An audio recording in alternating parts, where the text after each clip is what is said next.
अनुभव से पाया गया कि चुनाव आते ही बंगाल रक्त रंजित होने लगता है, खून से मिट्टी सनने लगती है, उसका रंग बदलने लगता है। अगर वाकई ऐसा है तो क्यों है? नमस्कार, मैं हूं दिनेश गौतम। क्या लोकतंत्र का महापर्व इस तरह से होना चाहिए? आज की अड़ी में इस पर चर्चा होगी। देश के प्रधानमंत्री बांग्लादेश दौरे पर हैं, मगर विरोधी कह रहे हैं यह दौरा बंगाल चुनाव के लिए है।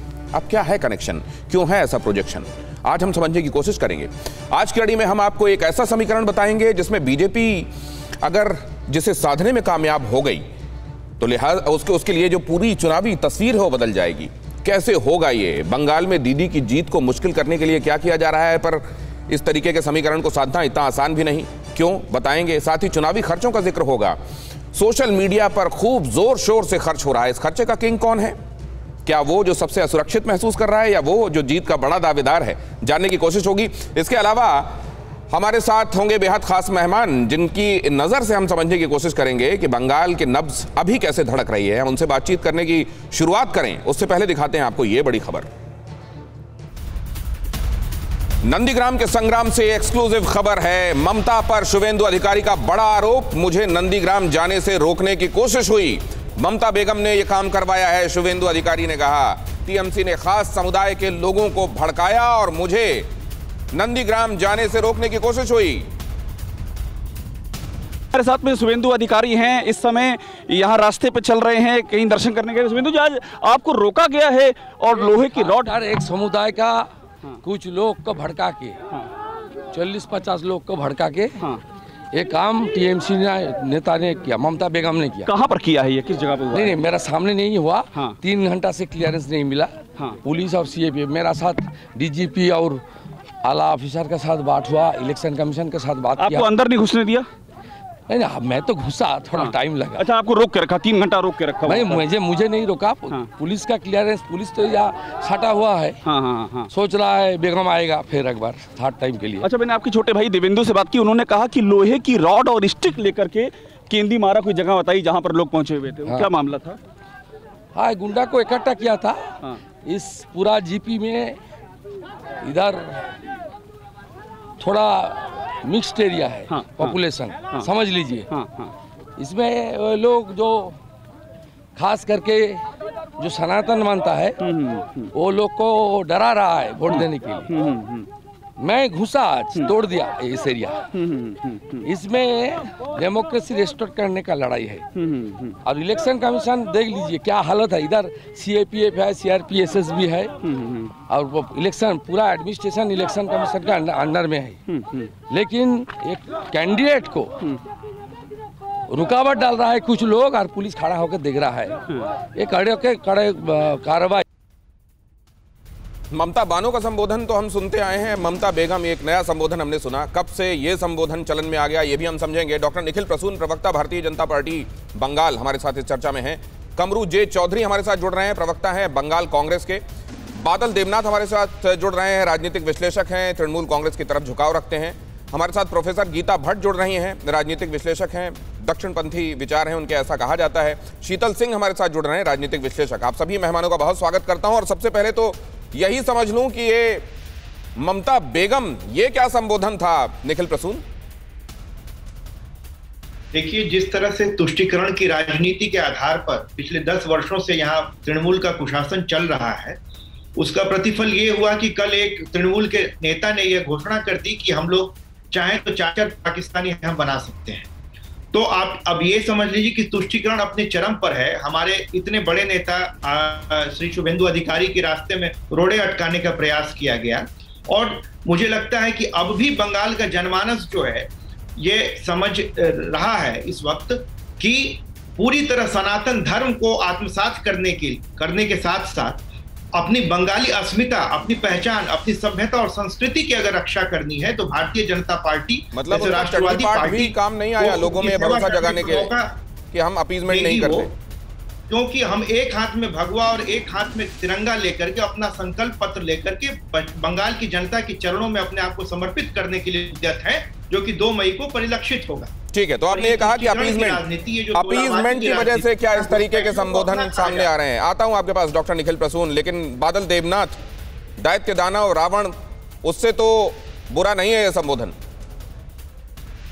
दैत्य भी है, रावण भी है, महिषासुर भी है, दोषी भी है, डकैत है, डाक तस्करी करने वाला लोग है, और जो नकली साधु बन के पूरा देश घूम रहा है, उसका चेला चामुंडा जो उसका जो शिष्य है, वो तो कहेगा ममता बेगम दीदी शादी किया, दीदी का भी शादी किया। शुभेंदु को तो रोकना चाहिए, निर्वाचन चुनाव ऑफिस को तो रोकना चाहिए। एक महिला मुख्यमंत्री पूरे विश्व में जिसका नाम है, पूरे विश्व से जो कन्या सिंह का पुरस्कार मिला, 3-4 पुरस्कार वर्ल्ड से मिला, वर्ल्ड पुरस्कार मिला। बादल देवनाथ, मैं यही कह रहा हूं कि जितनी टेक्निकलिटी के साथ आप बेगम समझा रहे हैं कि विवाह नहीं हुआ, बेगम आप कैसे कह रहे हैं, उतनी टेक्निकलिटी के साथ आपको दैत्य दानव और रावण ये भी ध्यान रखना चाहिए ना। ये कहना ठीक होगा क्या? ये तो प्रधानमंत्री को इंगित करते हुए, गृह मंत्री को इंगित करते हुए आप लोग जब इस्तेमाल करते हैं तब वो जायज होता है। बादल देवनाथ, आप एक बार शुरू हो जाते हैं ना तो फिर आप सुनने की गुंजाइश नहीं रखते। बादल देवनाथ, मेरा आपसे बड़ा विनम्र अनुरोध है कि बीच में मेरी भी सुनते रहें। मैं आपसे ये कह रहा हूं कि जब इस तरीके से संबोधनों पर आपत्ति है, तकनीकी रूप से आप समझाने लगते हैं कि सही क्या है गलत क्या है, तो खुद अपनी तरफ से भी शीशे का घर हो तो पत्थर नहीं मारना चाहिए, वरना तैयार रहना चाहिए। बिल्कुल दिनेश जी, मैं एक सच बात आपको कहना कह रहा हूँ। दिनेश, हेलो। हाँ सुन रहा हूँ। दिनेश जी, ममता बनर्जी शुभेंदु को जब बचपन से राजनीति किया, ममता बनर्जी के साथ था, 18 साल 20 साल टीएमसी का मंत्री था। वहां पर एक Medinipur cooperative bank, Medinipur district cooperative bank, Kashi cooperative bank, 5,000 crore रुपया कैश कहा गया, शुभेंदु को बताना पड़ेगा।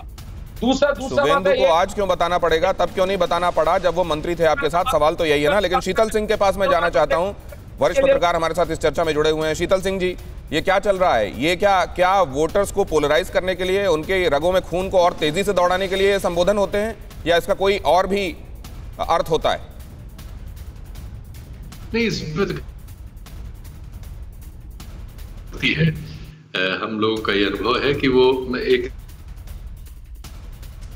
है, इसमें लगातार हर जगह हम लोग पाते हैं कि इससे उनको लाभ होता है, क्योंकि बहुमत आबादी हिंदू है भारत में, ज्यादातर राज्यों में एक आध छोड़कर, तो उससे लाभ उनको मिलता है। तो ये, लेकिन ऐसा है कि दूसरा पक्ष भी कोई दूध का धुला नहीं है, और वो भी जब मौका मिलता है भाषा की जो एक तरह से संयम होना चाहिए। नहीं, तो एक तो भाषा का संयम हो गया शीतल सिंह जी, और दूसरा हो गया कि 4-4 पाकिस्तान बना देंगे। तो ये इन दोनों तरह के बयानों का अर्थ वही है, पोलराइज करो, या इसमें कुछ और भी देखते हैं आप?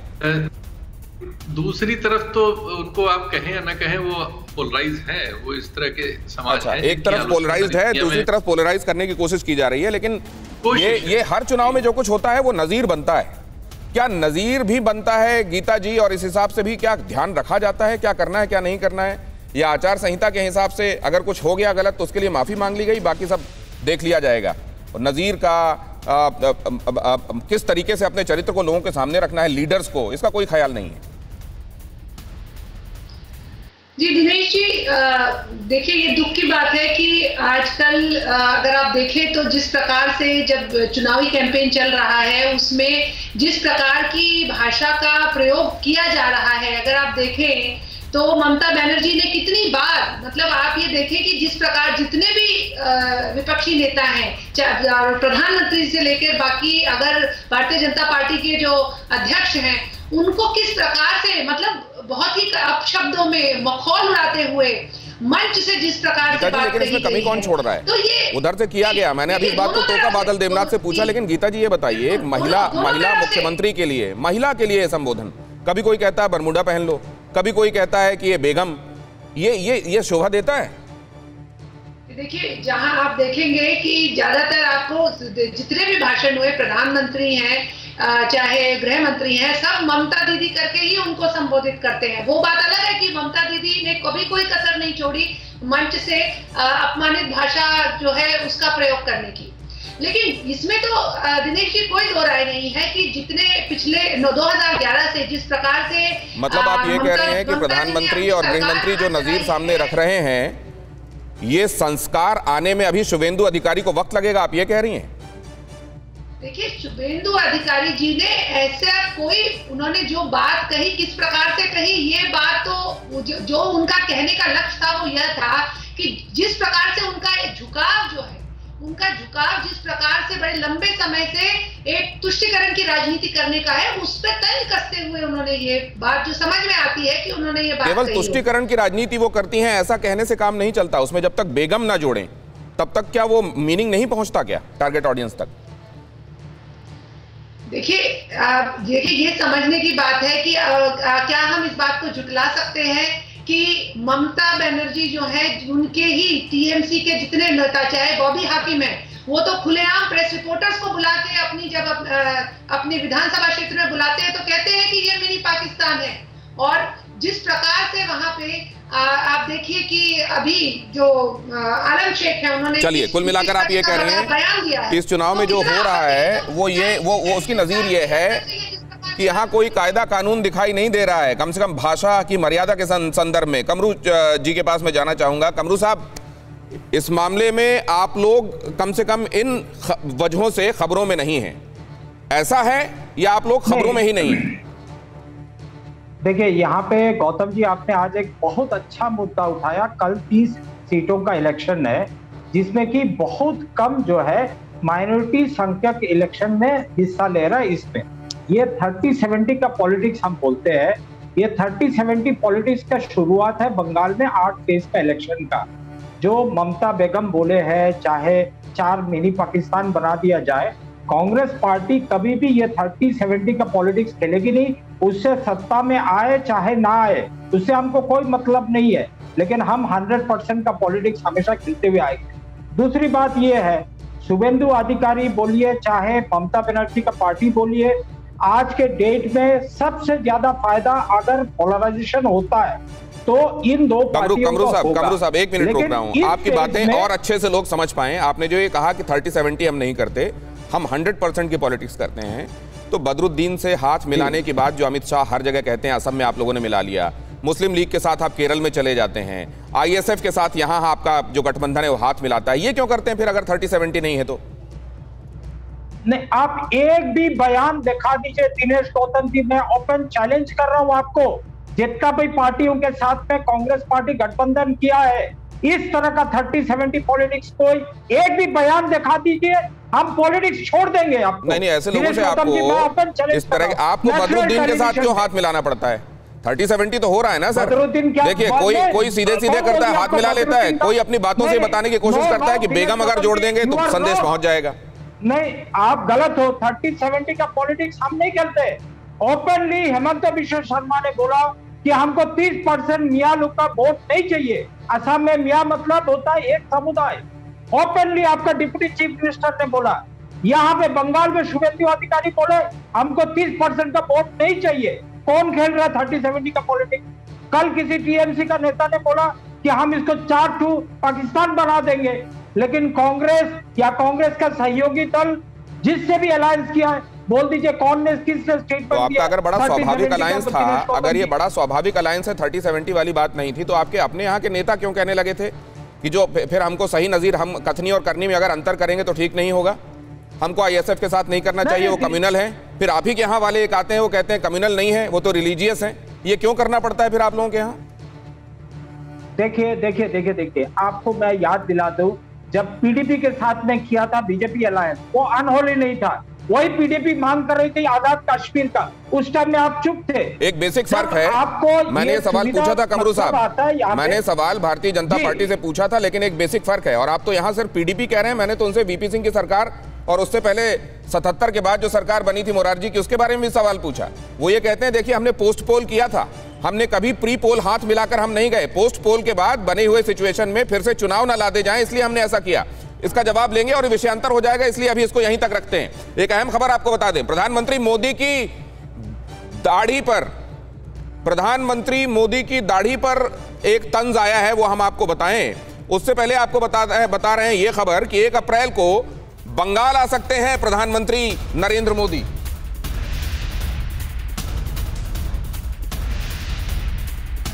एक अप्रैल को 2 चुनावी रैलियां कर सकते हैं मोदी। दक्षिण 24 परगना और हावड़ा में सभा संभव है, हालांकि अभी इस पर मुहर नहीं लगी है, लेकिन यह कार्यक्रम प्रस्तावित है।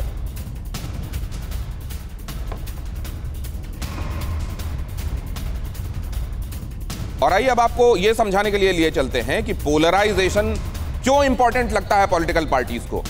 और पोलराइजेशन जब हम समझते हैं तो क्या केवल धार्मिक आधार पर ही पोलराइजेशन होता है, या और भी कई आधार हैं जिसके आधार पर एक पर्टिकुलर संप्रदाय या एक पर्टिकुलर रिलीजन के मानने वाले लोगों को, जाति को आप एक तरफ एक थक्का करके ले जाते हैं और उनके वोटों को अपनी तरफ करने की कोशिश करते हैं। बहरहाल मोदी गए बांग्लादेश तो दीदी को क्यों लगी ठेस, जरा यह समझने की कोशिश करते हैं। मोदी 2 दिनों के बांग्लादेश दौरे पर हैं, ये आप बहुत अच्छे से जानते हैं। 50 साल पूरे होने के मौके पर अपनी आजादी, पूर्वी पाकिस्तान खत्म होकर बांग्लादेश बना 1971 में 26 मार्च को, और क्योंकि उसके 50 साल पूरे हो रहे हैं उसमें शरीक होने के लिए प्रधानमंत्री वहां गए, क्योंकि आप जानते हैं बांग्लादेश की मुक्ति में भारत का बहुत बड़ा योगदान रहा है। लेकिन उनके वहां जाने को देखा जा रहा है इस बात से जोड़कर कि वो वहां पर इसलिए गए हैं ताकि बंगाल में अपने वोटर्स को साधने के लिए एक मैसेज दे सकें। वो क्यों कहा जा रहा है? वो इसलिए कहा जा रहा है क्योंकि मतुआ महासंघ के जो भगवान कहे जाते हैं हरिचंद, उनका एक मंदिर है वहां पर। प्रधानमंत्री नरेंद्र मोदी इस मंदिर में भी जाने वाले हैं इन 2 दिनों की यात्रा के दौरान, और इसके अलावा प्रधानमंत्री नरेंद्र मोदी वहां 51 शक्तिपीठों में से एक में भी पहुंचने वाले हैं, और इसके अलावा रविंद्र बाड़ी भी जाने का उनका कार्यक्रम है। अब ये जो आपको यहां पर तस्वीर में बोरो माता नजर आ रही है, बोरो माता मतलब बड़ी माता वीणा पाणी देवी, ये उसी समुदाय से ताल्लुक रखती हैं। और जैसे राजा हरिचंद के बारे में ये कहा जाता है कि उन्होंने अपने समुदाय को छुआछूत से उबारने में, इस कुप्रथा को खत्म करने में बड़ी भूमिका निभाई, उसी तरीके से समुदाय के लिए काम करने के लिए बोरो माँ का भी बड़ा योगदान माना जाता है। और बोरो माँ का आशीर्वाद लेने के लिए 2019 के चुनावों से पहले खुद प्रधानमंत्री नरेंद्र मोदी वहां गए थे, और मतुआ संप्रदाय को अपनी तरफ लाने के लिए भारतीय जनता पार्टी का यह कदम था, ऐसा कहा गया। शांतनु ठाकुर को इसी परिवार के जब टिकट दी गई भारतीय जनता पार्टी की तरफ से और वो जीते, तो यह कहा गया कि देखिए इस तरीके से इन्होंने मतुआ लोगों को अपनी तरफ करने का काम किया है। हालांकि यह कहा जाता है कि तृणमूल कांग्रेस ने सबसे पहले मतुआ संप्रदाय का पॉलिटिसाइजेशन किया था जब उन्होंने मतुआ संप्रदाय के एक व्यक्ति को टिकट दी थी। बहरहाल पूर्वी पाकिस्तान से आकर पश्चिम बंगाल में ये लोग बसे। पूर्वी पाकिस्तान मतलब बांग्लादेश। 1950 में आर्थिक कारणों से, वहां आर्थिक शोषण की वजह से ये लोग बड़ी तादाद में आकर बंगाल में बस गए थे, और इनको यह लग रहा था कि 2003 में जो नागरिकता संशोधन कानून को लेकर फैसला हुआ उसके बाद से उनको कभी भी यहां से वापस जाने के लिए कहा जा सकता है।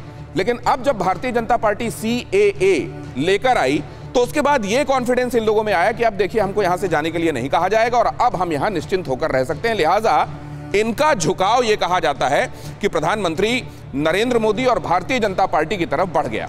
अब बांग्लादेश में मोदी हैं तो दीदी क्यों परेशान है, यह आपने समझा। मतुआ संप्रदाय की अहमियत आपने समझी, 2 से 3 करोड़ इनकी तादाद है, यह आपने समझा। लेकिन उसके अलावा जैसे हमने आपको बताया, ओरकांडी मंदिर वो जानने वाले हैं। ओरकांडी ही वो जगह है जहां हरिचंद ठाकुर का मंदिर है, और उनका वहां जाना जाहिर है तमाम उन मतुआ लोगों के लिए एक संदेश होगा जो 3 करोड़ की आबादी बंगाल में रहती है इधर हिंदुस्तान में।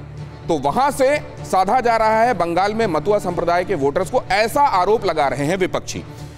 दीदी को भी यह डर है। बहरहाल और कहां जाने वाले हैं ये तो आपने देख लिया, मतुआ संप्रदाय के लिए था। सुगंधा शक्तिपीठ जाने वाले, जहां पर यह कहा जाता है कि 51 अहम शक्तिपीठों में से एक सुगंधा शक्तिपीठ है। वहां जाकर हिंदुओं की आस्था से जुड़ा हुआ एक संदेश वो दे सकते हैं, और इस तरीके से बंगाल में हिंदुओं को ध्रुवीकरण उनका करने की जो कोशिश हो रही है उसको अमली जामा पहनाया जाएगा, ऐसा विपक्षी कह रहे हैं। रविंद्र कुटी बारी जाएंगे, और इस तरीके से बंगाल की अस्मिता को उन्नयन के संदर्भ में भारतीय जनता पार्टी ने जो बात कही है वो वहां से एक बार फिर से रीइंस्टेट की जाएगी, रीइंफोर्स की जाएगी। ये डर विपक्षियों को, विरोधियों को, खासतौर से ममता बनर्जी को लग रहा है। क्या यह डर जायज है? क्या इसमें चुनावी हथकंडे देखना जायज है? भारतीय प्रधानमंत्री विदेश यात्रा पर 26 मार्च को जब 50 साल पूरे कर रहा है बांग्लादेश अपनी आज़ादी के, तब वो वहां पहुंच रहे हैं। क्या इसमें भी राजनीति देखना ठीक है बादल देवनाथ? नहीं, मैं ऐसे नहीं बोलूंगा। प्रधानमंत्री वहां पर आमंत्रित है, वहां पर गया, बिल्कुल सही किया। लेकिन 50 साल वहां का, मैं बांग्लादेश के 50 साल जो पूरा हुआ, इसके लिए मैं शुभकामना देता हूँ। और दूसरा जगह 30 सेकंड मैं दिनेश से लेना चाहता हूँ। गुरुचाँद और बोरो माँ नहीं दिनेश जी, बोरो माँ होगा, बोरो नहीं, बोरो माँ होगा। आपने जो बोरो बोल दिया। और गुरुचाँद के साथ ममता दी तो आस्ते नहीं। 20 साल 30 साल से उन लोगों के साथ है। बड़मा के पास तो मतलब बहुत दिन के साथ है, लेकिन राजनीति क्या कर रहा है? जो चुनाव के समय जो लोग जा रहा है, वो चुनाव के समय जो बांग्लादेश में ऋचा ठाकुर का घर में जा रहा है, प्रश्न तो वहां पर उठता है, क्वेश्चन तो वहां से आता है। और जो बात है, आपने कहा 1950 से मुतवा संप्रदाय बांग्लादेश से पूर्व पाकिस्तान से भारत में आया 1950, और आज आसाम में देखिए जिन लोगों को एनआरसी का जो डॉक्यूमेंट जो नोटिस दिया गया, वो लोग कौन है? हिंदू बंगाली के अंदर जो शूद्र जाति है, जो मुतवा संप्रदाय है, महिष्य है, नमशूद्र है, उन लोगों को लेकर नोटिस दिया गया एनआरसी का। सवाल तो वहां पर है। ये यहाँ पर सीएए के बात कर रहे हैं, लेकिन सीएए का कोई भी रूल्स 1 साल हो गया, पार्लियामेंट में पास हुआ, राज्यसभा में पास हुआ, लेकिन 1 साल में कोई रूल्स नहीं हुआ, सेंट्रल गवर्नमेंट नहीं बना, तो सीएए कैसे लागू करेगा? एनआरसी पूरे भारत में कैसे लागू कर? लेकिन आसाम में लागू कर दिया। चलिए, आपने मेरे उच्चारण दोष को लेकर जो कहा, बादल देवनाथ, जब आप हिंदी बोलते हैं तो बहुत कुछ ऐसा बोलते हैं जिसमें हमको निहितार्थ समझ लेना होता है, उच्चारण पर मैं नहीं जाता। इसी तरीके से जब मैं बंगाल से जुड़ा हुआ कुछ कहूं तो आपको ये लेवरेज मुझको देना पड़ेगा। रह गई आपके सवालों की बात, तो निखिल प्रसून के पास में जाता हूं। निखिल प्रसून, मंशा कुछ और है, किया कुछ और जाता है, दिखाया कुछ और जाता है। देखिए, आज का ये दिन याद करिए, इतिहास में लिखा है कि 25 मार्च जो 1971 की रात में जिस तरह से पाकिस्तानी फौज ने ऑपरेशन सर्च लाइट किया, 3 लाख से 30 लाख लोगों का नरसंहार हुआ, 2 से 3 लाख महिलाओं के साथ दुराचार हुआ।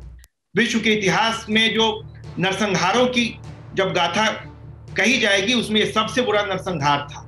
आज का दिन हम अपने वीर सेनानियों के प्रति सम्मान समर्पित करते हैं, और जिन लोगों ने इस मुक्ति संग्राम में अपने प्राणों की आहुति दी, उन्हें श्रद्धांजलि अर्पित करते हैं। दूसरी बात, जहां तक की महुआ जी को लगता है कि ये पॉलिटिकल वजहों से किया जा रहा है। उन्होंने एक इंटरव्यू में ये बात कही है कि देखिए, ये चुनावी दौरा है बांग्लादेश का, ये पूरी तरह से अराजनैतिक दौरा है। 1812 में औराकांडी में एक ऐसे मनुष्य का जन्म हुआ हरिचंद ठाकुर जी के नाम पे, जिन्होंने नामशूद्र समाज को मुख्य धारा में लाया। उनको हम लोग भगवान की तरह पूजते हैं। आज उनका समुदाय पूरी तरह उपेक्षित है, क्योंकि वो जो भारत में वो लोग आए तो दर्द बदर भटक रहे थे इतने दिनों से अपनी नागरिकता के लिए।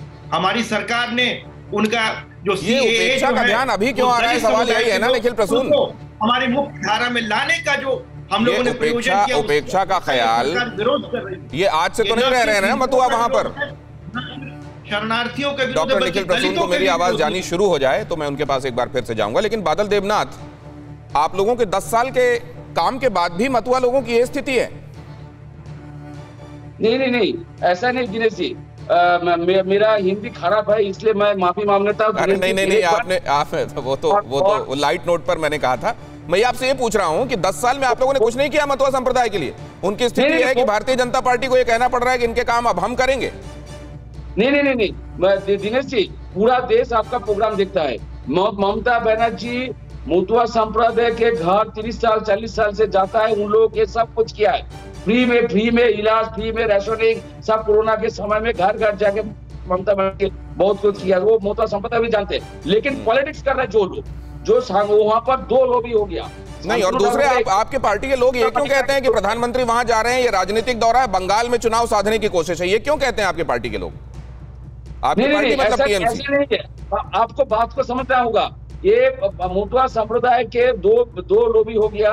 2 लॉबी के अंदर एक है भाजपा के साथ, और बाकी सब ममता बनर्जी के साथ। ठीक है, वो मैं समझ गया। लेकिन आप लोग, महुआ जी ये क्यों कह रही हैं कि देखिए बांग्लादेश चुनावों को साधने की कोशिश है बांग्लादेश में जाके?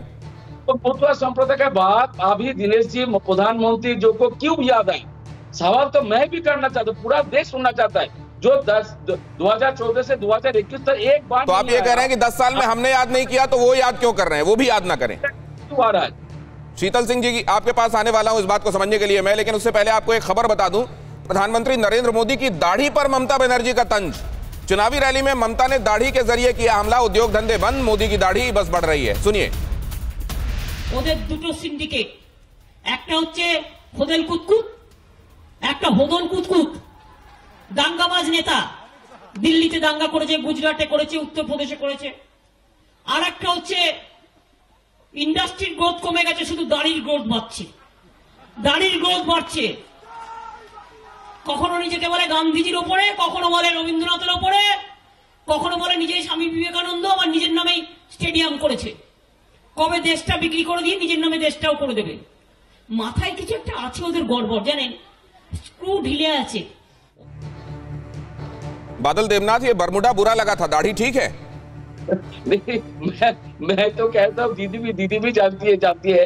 जो मैं भी कहता हूँ, एक नकली साधु पूरा देश घूम रहा है, जो कोरोना के डर से ना दाढ़ी काट रहा है, ना मूछे काट रहा है, ना बाल काट रहा है। मैं अपमान नहीं कर रहा हूँ, मैं उनको सम्मान करता हूँ, दीदी भी सम्मान करता है, प्रधानमंत्री है, राजा नहीं। हमने देखा है कई बार कहती हूँ कान पकड़ के हिंदी सिखा दूंगी, कान पकड़ के उनको बता दूंगी मैं कितनी हिंदू हूँ।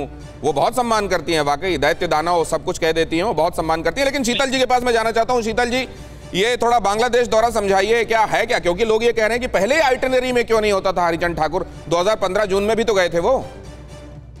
जी जी, देखिए दौरा तो ड्यू था, 50 साल बांग्लादेश। आ रहा हूँ बादल जी, आ रहा हूँ, थोड़ा इत्मीनान रखिए, आता हूँ। हाँ, भारतीय प्रधानमंत्री को निमंत्रण मिलेगा तो उन्हें जाना ही चाहिए था। हम भारत की वजह से बांग्लादेश नाम का देश बना है, इसमें तो नहीं कुछ कहा जा सकता। लेकिन जहां तक मतुआ संप्रदाय और उससे जुड़े धार्मिक स्थलों के उनके भ्रमण का सवाल है, या उनको बू करने का बीजेपी का सवाल है, तो बीजेपी का रिकॉर्ड उनके अपने उन राज्यों में जहां उनकी नहीं, मैं इसलिए पूछ रहा हूँ स्पेसिफिकली, इसलिए फिर से मैं कह रहा हूँ क्योंकि महुआ जी ने कहा कि देखिए वहां के विदेश मंत्री तक को जवाब देना पड़ गया। उनसे प्रेस कॉन्फ्रेंस में अब्दुल मोमेन से पूछ लिया गया कि ये बताइए कि क्यों जा रहे हैं हरिचंद ठाकुर के घर? क्या मतुआओं को ये बताने की कोशिश है कि देखिए आप लोग बांग्लादेश में सुरक्षित नहीं है? क्या यहाँ पर जो 10% माइनॉरिटी है उसको असुरक्षित महसूस कराने का उनका ये सवाल उनसे पूछे गए? और ये बात महुआ जी ने, टीएमसी के जो नेता हैं, उन्होंने इस बात को दोहराया भी। तो मैं इसीलिए कह रहा हूँ कि बीजेपी का जो ट्रैक रिकॉर्ड उत्तर प्रदेश, गुजरात और अन्य राज्यों में आता हूँ आपके पास, अभी आपकी आवाज नहीं उठी नहीं, केवल शीतल जी सुनाई दे रहे हैं। शीतल जी माफ कीजिए। तो मैं ये कह रहा था कि बीजेपी का जो ट्रैक रिकॉर्ड उनके अपने राज्यों में दलितों के संदर्भ में है, जहां वो शासन में पहले से हैं, वो कोई इतना उल्लेखनीय नहीं है, बल्कि ज्यादा ही नकारात्मक है और उसकी बड़ी आलोचना होती है। लेकिन अगर बंगाल के चुनाव के दौरान एक परिघटना ऐसी है जिसमें प्रधानमंत्री का जाना बिल्कुल बनता है, वो जायज है, उनका जाना ही चाहिए था और गए हैं, बहुत अच्छी बात है। लेकिन अगर वो चुनाव से संबंधित, जैसा कि सभी को, जैसा आपके सवालों में भी है और सभी समझ रहे हैं कि इस समय बंगाल में इस समुदाय की एक अच्छी खासी तादाद है जो पहले से वहां वोटर हैं, उनका सवाल भी एकदम जायज है, तो उन्होंने वो विजिट कर रहे हैं। लेकिन ये ऐसा कोई भी करता, मैं ये नहीं कहूंगा कि ऐसा, लेकिन मेरे ये समझ में नहीं आता है कि हमेशा ये जोड़ क्यों दिया जाता है। कभी ये कह दिया जाता है पाकिस्तान ने दिल्ली के चुनाव प्रभावित करने की कोशिश की, बांग्लादेश से देखिए बंगाल के चुनावों को संदेश देने की कोशिश हो रही है। पाकिस्तान में इमरान खान ने कह दिया 2019 चुनाव से पहले कि मोदी को फिर से लाइए, उनसे बात करने में ठीक रहेगा, वहां से कंट्रोल हो। ये सब क्यों जोड़ दिया जाता है जरा ये समझूंगा। लेकिन एक अहम खबर आपको बता दूं, सोनार बांग्ला पर ममता बनर्जी का वार, बोली बोल पाते नहीं, चले सोनार बांग्ला बनाने। टैगोर की जन्मस्थली जोड़ा सांकू बताते हैं, ममता बनर्जी ने कहा। ममता बनर्जी ने बीजेपी को सीधी सीधी चुनौती दी, दंगा करेंगे तो मुझ में पंगा लेने का साहस है। लेकिन इस सब के बीच देखिए प्रचार कितना जरूरी होता है। आप क्या कर रहे हैं, उसके साथ साथ आप क्या बता रहे हैं। करो भी लेकिन बताओ भी, कई बार बताओ ज्यादा। राजनीति में ये जो फॉर्मूला है वो क्यों हम कह रहे हैं हिट है, आगे आपको बताएंगे। लेकिन उससे पहले देखिए, ममता बनर्जी ये मानकर चल रही हैं कि माइनॉरिटी अगर मोनोलिथिक, खासतौर से मुस्लिम माइनॉरिटी, उनको वोट दे देती है, एन ब्लॉक चले जाते हैं अगर टीएमसी की तरफ, तो वो फिर से सत्तासीन हो सकती हैं। भारतीय जनता पार्टी के लिए मुसीबत ये थी कि ध्रुवीकरण तो करेंगे, लेकिन उसमें क्योंकि हिंदुओं में आप जानते हैं कई सारे फिर जातियों के हिसाब से क्लासिफिकेशन है, मसलन जनरल, ओबीसी, एससी, एसटी। अब किस तरीके से हम एक थक्का सीटों में एक थक्का वोट ले सकते हैं? तो उधर अगर 90 सीटें हैं तो इधर भारतीय जनता पार्टी ने उसकी काट निकाली 84 सीटों की जंग, कौन किसके संग। ये 84 आरक्षित सीटें शेड्यूल कास्ट, शेड्यूल ट्राइब्स के लिए, और जो मतुआ हम बात कर रहे हैं वो भी शेड्यूल कास्ट के अंतर्गत आते हैं। शेड्यूल कास्ट के संदर्भ में ये कहा जाता है कि 23.5% कुल आबादी में से शेड्यूल कास्ट का हिस्सा है बंगाल में, और उसमें से करीब 5वां हिस्सा मतुआ संप्रदाय के वोटर्स का है, जो 2 से 3 करोड़ वोटर्स। अब आप समझ लीजिए कि ये 84 सीटें कितनी अहम होने वाली हैं, और भारतीय जनता पार्टी ने इसके लिए कोई कोर कसर नहीं छोड़ी। कुल सीटें 294, भारतीय जनता पार्टी का लक्ष्य है 200+, 200 पार, बार बार आप सुनते हैं। तो इस समय में तृणमूल कांग्रेस क्या करेगी? मुस्लिम बहुत सीटें 90 विधानसभा क्षेत्रों में सीधा सीधा असर मुस्लिम वोटर्स डालते हैं, ऐसा माना जाता है। और ये तृणमूल कांग्रेस के वोट माने जाते हैं, और इसीलिए ये माना जाता है कि भारतीय जनता पार्टी यहाँ विशेष कुछ करेगी नहीं, लिहाजा बहुत जोर लगाया भी नहीं जा रहा। अपना स्ट्रांग पॉइंट समझा जा रहा है, क्योंकि भारतीय जनता पार्टी को यहाँ पर मजबूत उम्मीदवार तक नहीं मिल रहे हैं। वहां पर किसको खड़ा करें जो जीत सकता है, लिहाजा यहां दौड़ से बाहर मानकर भारतीय जनता पार्टी अपने आप को चल रही है। बीजेपी के निशाने पर 204 विधानसभा सीटें हैं, और उनमें से वो 84 जो मैं आपको बता रहा हूं, इन 84 में उसको लोगों को अपनी तरफ लाना है। मुस्लिम कार्ड की काट क्या निकाली गई है? ममता बनर्जी के पास 211, कांग्रेस, लेफ्ट और अन्य के पास ये 83 हैं। भारतीय जनता पार्टी को 83 सीटों पर जीत की उम्मीद है। CAA जैसे मुद्दों से ध्रुवीकरण, वो जो मैंने आपको पहले भी बताया, मथुआ भी उसी SC ST के तहत, और ST में, शेड्यूल्ड ट्राइब्स में, खासतौर से जंगल महाल और आसपास रहने वाले लोगों के लिए ये बात कही जा रही है कि आपका जीवन बदल जाएगा भारतीय जनता पार्टी अगर आ गई तो। और उधर ममता बनर्जी कह रही हैं पहले क्या था, हमने आकर यहाँ रोडें बनाई हैं, वरना इनको तो पूछने वाला कोई नहीं था। ध्रुवीकरण हुआ तो 83 में से कई सीटें आ सकती हैं। दीदी की लहर में सीटें TMC को नहीं मिली थी। जब दीदी की लहर भी चली तब इन जगहों पर, क्योंकि तृणमूल कांग्रेस ने विशेष अच्छा नहीं किया था, लिहाजा तृणमूल कांग्रेस को लग रहा है कि इस बार हम स्थितियां बदल सकते हैं।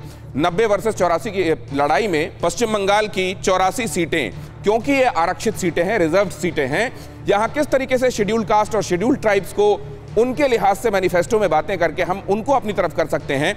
यहां जैसा मैंने आपको बताया, ट्राइबल वोट बहुत अहम हो सकते हैं, दलित वोट बहुत अहम हो सकते हैं, लिहाजा उनको अपनी तरफ करने की पूरी कोशिश हो रही है। अब तक 60% वोटर्स को लुभा लिया गया है, अपनी तरफ ला लिया गया है, अपनी बातों से उनको कन्विंस और इन्फ्लुएंस कर लिया गया है, ऐसा माना जा रहा है भारतीय जनता पार्टी की तरफ से।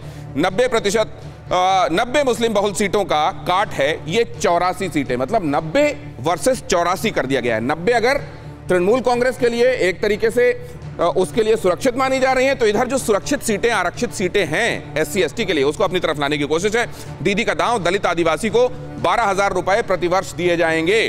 तो यहां भारतीय जनता पार्टी ने क्या कहा कि उस समुदाय से आने वाली जो महिला हैं उनको नौकरी में 33% आरक्षण दिया जाएगा।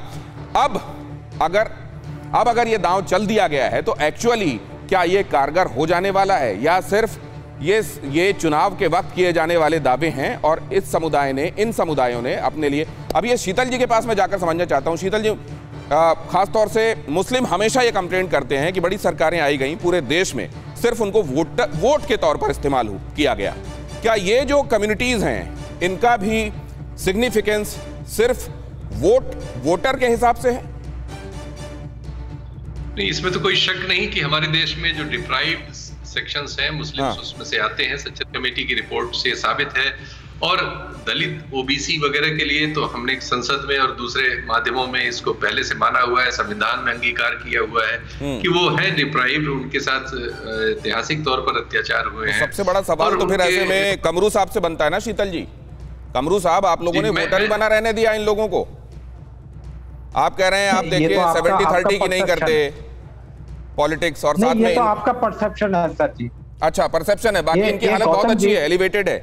अगर इनकी हालत अच्छी होती तो हर बार मैनिफेस्टो में बेचारे यही क्यों जगह पाते कि आपकी हालत फिर अच्छी होगी, अब की नहीं हुई, अब की बार फिर अच्छी होगी, इस बार भी नहीं हुई, अब अच्छा कर देंगे, ऐसा क्यों होता? कमरू साहब बोलिए। दिनेश जी मैं एक चीज बता दूं आपको, कांग्रेस पार्टी हमेशा overall development of the society की बात करती है, कभी 30-70 वाला राजनीति में नहीं किया होगा। अगर एक मुस्लिम परिवार अगर उसमें पिछड़ा हुआ है as per Sachar committee report, तो उस हिसाब से देखिएगा आपको शेड्यूल कास्ट, शेड्यूल ट्राइब का भी बहुत सारा कम्युनिटीज है, यहाँ तक कि बहुत सारा ब्राह्मण कम्युनिटीज भी है जो कि पिछड़े हुआ है। यहाँ पे आपने उठाया बात मथुआ कम्युनिटी का, यहाँ पे आपको उठाना चाहिए था, यहाँ पे जंगल महल का कम्युनिटीज का उठाना चाहिए, यहाँ पे उठाना चाहिए राजवंशी कुछ बिहार में रहने वाले लोगों का, यहाँ पे उठाना चाहिए था आपको हुगली। बहुत अच्छा लगा सर, हमको क्या करना चाहिए आपने ये बताया, इनका बारे में लेकिन आप लोग पॉलिसी मेकर्स रहे और सबसे ज्यादा वक्त तक रहे, आप लोगों को क्या करना चाहिए था वो अगर आप लोगों ने किया होता तो हर बार ये बेचारे मैनिफेस्टो में जगह नहीं पा जाते। लेकिन मैं एक बात ये समझना चाहता हूँ, क्या साम दाम दंड भेद से, कमरू साहब, साम दाम दंड भेद से चुनाव जीतना है क्या? इस बार तो मैं ये भी सुन रहा हूं कि बड़ी तादाद में कैश भी पकड़ा गया है, लोगों को ब्राइब करने की कोशिश भी की जा रही है। कमरू साहब, पीएम केयर्स फंड्स का हिसाब, इलेक्ट्रल बॉन्ड्स का हिसाब मिल जाए तो आपका ये प्रश्न का सवाल का जवाब भी मिल जाएगा आपको। लेकिन यहाँ अच्छा, Nikhil Prasoon, PM care fund यहाँ जा रहा है, पीएम केयर फंड से सरकारें बन रही हैं। हाँ बोलिए।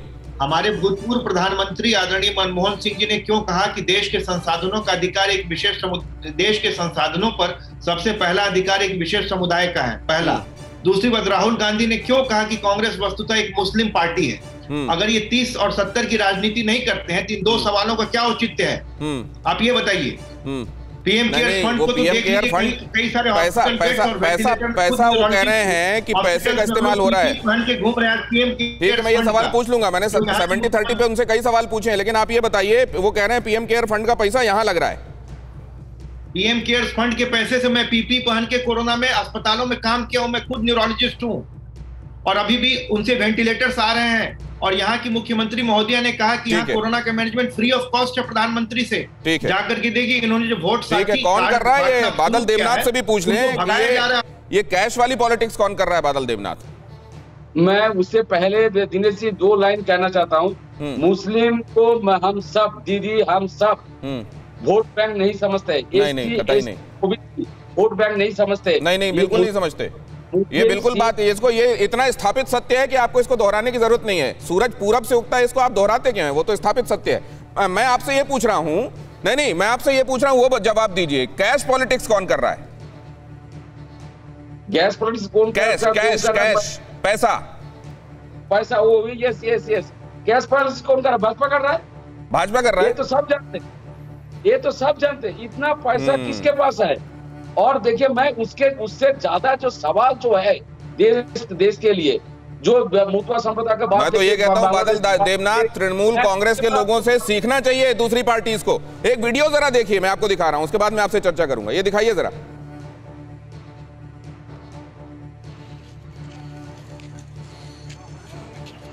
कांग्रेस विधायक का पैसे देते हुए वीडियो वायरल हुआ है। बलरामपुर एमएलए शांतिराम महतो ने खुलेआम पैसे बांटे हैं। पहले चरण के वोटिंग के दौरान पैसे बांटने का आरोप है। भारतीय जनता पार्टी ने चुनाव आयोग से एक्शन लेने की अपील की है। बादल देवनाथ जी, मैं इससे ज्यादा मैं कर 2019 में बहुत सारे मेरे पास आए, 1000 पोस्टर लगाने के लिए। बादल देवनाथ जी, 2019 में क्या हुआ, 15 में क्या हुआ, 14 में क्या हुआ, बात कर लेंगे। ये क्या, ये बता दीजिए। इसके पास से पैसा, अरे बादल जी, अब आप नहीं सुनेंगे, जैसे डॉक्टर निखिल प्रसून एक समय नहीं सुन रहे थे, अब आप नहीं सुनेंगे। जब आप लोगों को सूट नहीं करता, आप सुनते क्यों नहीं है, मैं ये समझ में नहीं आ रहा है। इस पे जवाब दीजिए ना, ये क्या हो रहा था। शांतिराम महतो क्या कर रहे थे, वो लोग घोटाला किया, जिसके पास करोड़, अरे इनके घर में शादी हुई थी क्या, वो सगुन का पैसा पकड़ा रहे हैं क्या, वो क्या दिख रहा है वीडियो में।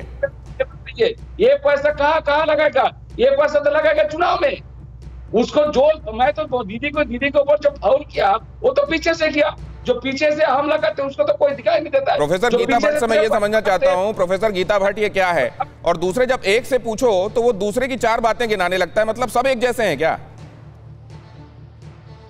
देखिए, ये अगर कोई भी जो विधायक है इस तरह से रिश्वत देते हुए, पैसे देते हुए अगर दिखाई दे रहा है ये साफ वीडियो में, तो इसकी पूरी तहकीकात होनी चाहिए। और बलरामपुर वही जगह है जहां त्रिलोचन महातो का जो है 2018 में, अगर आपको ध्यान होगा, उसको जो है पेड़ से लटकाकर फांसी देकर मार दिया गया था। और उसकी शर्ट पे लिख दिया गया था कि अगर आप एक 18-19 साल के कॉलेज का लड़का, कि बीजेपी के समर्थनों का यही हाल होगा। और उसके बाद ऐसी कई वहां पेड़ से लटकाकर जो है लोगों की वहां हत्या हुई है।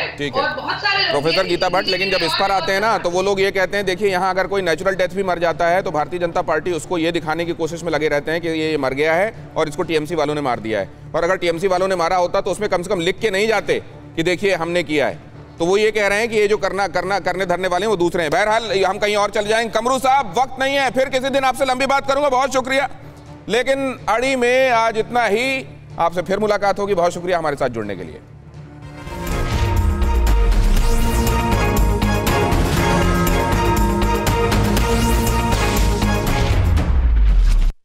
परवाह देश की, सोमवार से शुक्रवार रात 10 बजे TV9 भारतवर्ष पर।